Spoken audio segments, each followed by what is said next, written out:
अजून पुढच्या 8 दिवसात बरीच विधानं पंतप्रधान करतील असा माझा अंदाज आहे. पण तुम्हाला एक साधं उदाहरण सांगतो.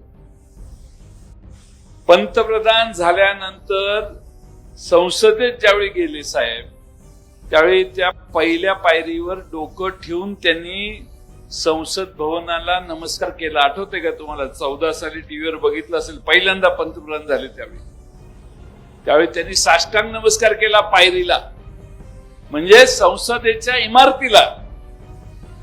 ज्या संसदेने आजपर्यंत 70-75 वर्ष कारभार केलेला आहे, संसदेत देशाला नेतृत्व दिले. पंडित जवाहरलाल नेहरू ज्या संसदेत पंतप्रधान म्हणून काम करत होते, त्या संसदेला पाया पडून हे आत गेले. आम्हाला वाटलं एवढा लोकशाही मानणारा माणूस निवडून दिला, आपण उगाच ह्याच्या विरोधात प्रचार करत होतो असं आम्हाला 14 साली वाटायचं. तर साहेब संसदेत गेले, जे बोलतात, जे करतात आणि जे दाखवतात त्याच्यात 100% विरोधात काम होतं. त्यांनी त्या संसदेच्या बिल्डिंगला बदललं आणि नवीनच बिल्डिंग बांधली. देशामध्ये नवीन लोकसभा बांधली, ती लोकसभेची बिल्डिंग तशीच ठेवली ज्याला पाया पडले ते, आणि ते बंद.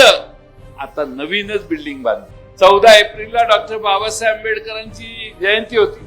त्यावेळी भारतीय जनता पक्षाचा जाहीरनामा प्रकाशित केला. सगळ्या टीव्हीवर भारतीय जनता पक्षाचा जाहीरनामा. डॉक्टर बाबासाहेब आंबेडकर साहेबांचा कुठेही उल्लेख फारसा होत नव्हता, कारण जाहीरनामा दाखवण्यातच त्यांचा मोदी मीडिया अडकलेला होता.